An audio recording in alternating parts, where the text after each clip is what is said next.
শহরের এক কোণায়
তারপর বললেন, আমি জীবনে ৩ বার সব হারিয়েছি, কিন্তু একবারও নিজেকে হারাইনি।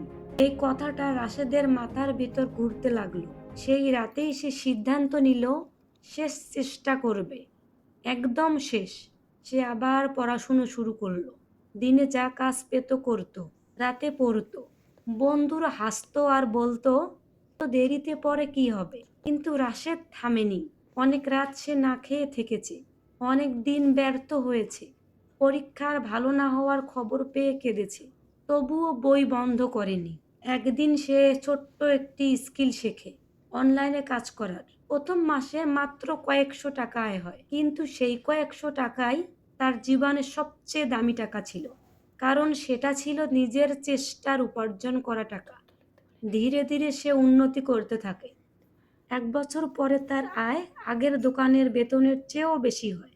২ বছর পরে সে নিজের ছোট্ট একটা টিম বানায়। যারা একদিন বলেছিল তোর দ্বারা কিছু হবে না, তারাই এখন জিজ্ঞেস করে কিভাবে শুরু করলি। রাশেদ শুধু হাসে। একদিন সে আবার সেই নদীর ধারে যায়, যেখানে একদিন সে ভেঙে পড়েছিল। আজ তার চোখের জল, কিন্তু এবার সেটা কষ্টের নয়, কৃতজ্ঞতা। সে বুঝেছিল জীবন কাউকে হারাতে চায় না, মানুষ নিজেই হাল ছেড়ে দেয়।